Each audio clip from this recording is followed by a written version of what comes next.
Okay, I'm with Kelly Godfrey. She's one of our lenders in the area. Who are you with, Kelly? Colony Bank Mortgage. Colony Bank.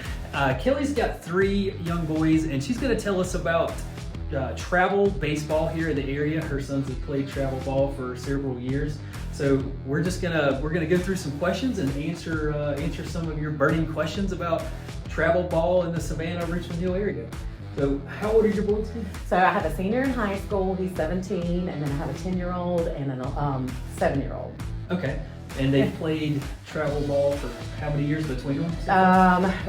Probably all together, maybe 5-6 years, something like that, between the different teams. Quite a bit, yeah. So tell us, like, from what I understand, there's several different levels of maybe tournament and travel teams and things like that, and then you've got rec that pretty much everyone plays on. How does that in this area? How does that work?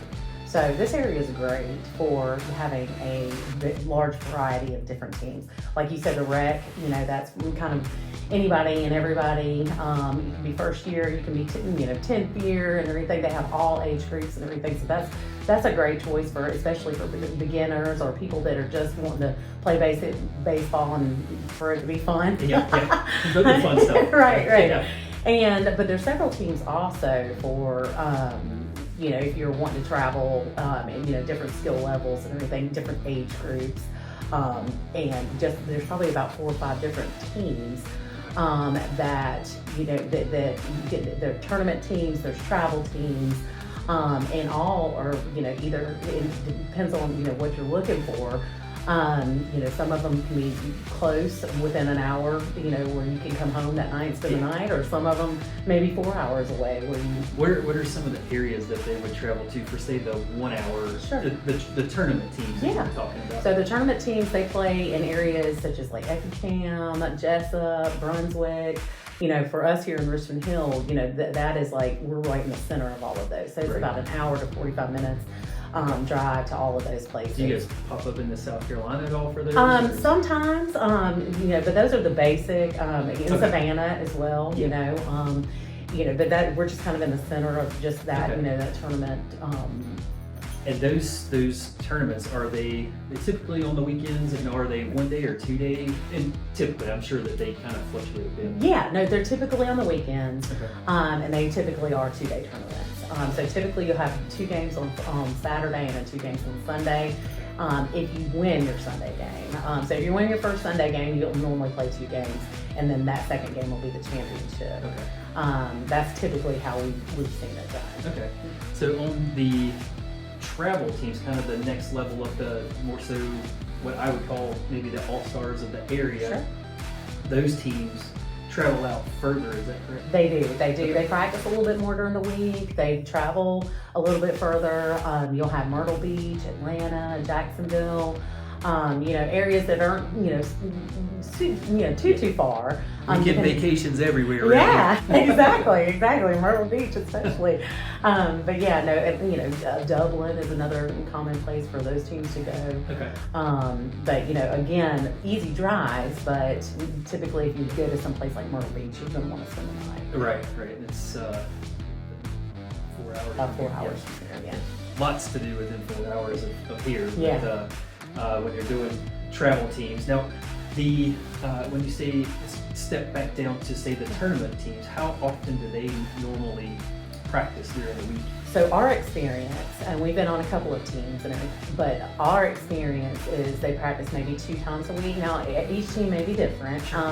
Sunday and Wednesdays were typically our practice days if we didn't have a tournament, and then obviously if we had a tournament, we were playing Saturday and Sunday. Right. So it's very doable schedule, and that's another thing that makes it. There's several leagues like that have that, and you're not practicing, the 3 and 4 days a week, and then spending your weekends with the travel, which is fun if your schedule allows. Baseball is life. Yeah, exactly. So, but we know a lot of friends that do, especially in the fall, they split their time up between football and baseball. And so some of those travel teams, some of those tournament teams will allow you to play both sports, which I know the players that we know and the people that we know, that's important to them. Yeah, I'm sure it is to diversify and be able to do the different sports. With when we step back up to say the actual travel teams, what does you said their schedule looks more like 3 to 4 days of practice a week? From what I've heard, yes.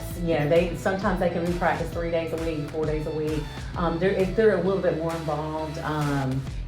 From a practice schedule, yes. and then obviously with the further away games, tournaments. But I mean, obviously, there's a lot of those same teams, those same travel teams that will play locally as well. It just kind of depends on the weekend. Okay. Not every weekend are you going to be tied up with an out of town game.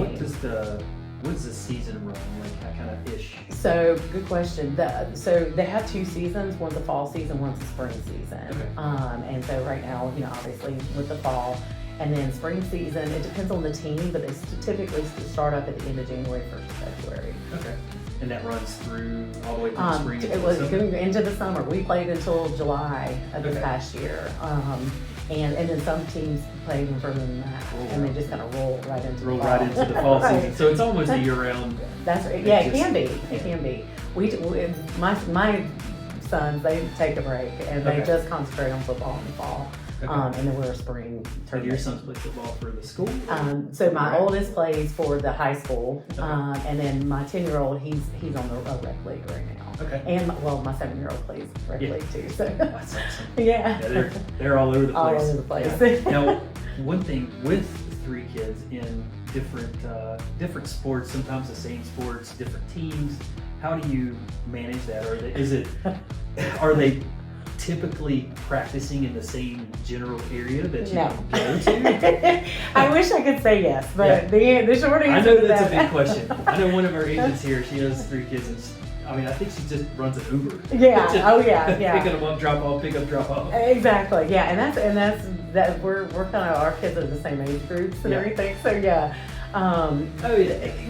So we typically. The different age groups, it's still in Richmond Hill, which is doable. But they typically, the different age groups will practice at different fields. Okay. And thankfully, my oldest can drive himself because he plays for the school. So much easier. Yeah, exactly. Yeah. So, it just depends. Like, we have a football game tomorrow, and one son's playing at Wilmington Island, and one son's playing here in Richmond Hill. So we divide and conquer. Okay. Well, that kind of gives folks a perspective on how your schedule is going to go if you have more than one kid playing the sports, because that can definitely be a challenge. Yeah. If you wouldn't mind me asking, as far as if you know the answers to it, pricing wise for the tournament teams as opposed to say the travel teams and things like that, what can they expect to upfront come out of pocket for those types of things? Sure. From our experience, it's about just to kind of join the team, which, and the good thing is a lot of those come with the uniform. The upfront fee comes with uniforms. We got a little bit extra perks we had a baseball bag included in ours and everything, but it ran about $500. Okay. And that was for our tournament team. Obviously, every team's different, every league's different, so the pricing may vary. But just upfront, out of pocket, I would anticipate at least $500 to $1,000, depending on the league. You're right. And how hard is it to get onto the teams? Is it one of those, like, hey, this is a good old boy system, or is it they have enough teams and enough leagues that we can kind of, where I'm just showing up here in town and I can go find one that I can actually get on? Yeah, they have word of mouth, community page, all of that is really good. If you are just moving here and if you do need that information, they do typically have tryouts though. Right. For those tournament teams, and that would happen before the season. So, for the spring season, they typically have tryouts in December. Okay. Or maybe even at the end of November. And then, honestly, I don't know going into fall, because we typically don't do fall, but they do typically have tryouts. Okay. So that would work with say a military PCS season if they're coming in. Yeah. Like, say if you're coming in those November, December timeframe, the winter move, then you'd be able to prepare for spring ball, And if you're coming in the summer move, you'd be able to prepare for fall ball and then obviously be ready for spring ball when it comes around. Absolutely. So, Yeah. awesome. Any other major things that someone may really want to know about those teams or how they operate? And so not really. I mean, choosing your league, choosing your team, like I said, there's a variety of them here. It's just going to get your personal feel, you know, on which team. And I don't want to say one team's better than the other, and I don't want to say one coach is better than the other. Your sons are the best, right? Right. No, but I mean, you know, it's a welcoming, you know, with the parents that are on the team, the coaches, and how they deal with your kids and how they coach your kids and everything. It's just kind of a personal feel. Okay. Because we have been on, you know, a couple of teams and everything. We are very happy on the winner we are, but we met some great people and we met some great coaches. It's just kind of getting your niche, getting your fix. Find which one fits you. Yes, exactly. That makes sense. Yeah. Exactly, but good thing is there's several to choose from. So if you're not happy on one, you can always go, you know, and explore another one. And you're so if you come in the middle of the season, say they move here in the middle of one of the seasons, they are pretty much just need to wait until the next one starts, or you know, is there opportunities to kind of fill a hole? Or? That's a good question because I would typically. I don't think any team is. We have our team. We're done. I don't know if there is a cutoff that you have to present your team. I know there's cutoffs that you have to present your team per tournament. Sure. You know, as you're in it. But because we have multiple tournaments, I imagine that you can have multiple players join those tournaments. So my suggestion would be to talk to the coaches. And just say, hey, we just moved here. You know, I would like my son or my daughter, you know, they do have softball teams as well for the girls, or baseball for the girls, whatever, you know, whatever you'd like to do. You know, I would just reach out to the coach. If you don't know who the coach is, I would definitely ask the community. They have several Facebook community pages and everything. You can get that information from, ask locals. And, you know, contact the coaches and say, what do I need to do to get on your team or another team? So the best place to start is joining those Facebook pages for the local area. I would. And then ask the questions in there as far as who do I go to talk to about getting on the travel ball teams and things like that. Sure. If you're coming in and you don't know anybody and you're brand new, the community pages are a great way because you can obviously submit questions in there and you might get a variety of answers. But as always with any Facebook page. Right, exactly. But you know, but there's going to be a couple of people that they know the answers and they'll be able to direct you in the right direction. Okay. Yeah. Well, I appreciate you coming and chatting with me about your experience. Yeah. I'm sure that other folks have different experiences and such like that, but I definitely appreciate it. Thank you. And if you happen to be looking for a house or lender, I think we got you covered. So. Thank you. But, I appreciate you coming, and we'll look forward to chatting with you next time about something else here in the area.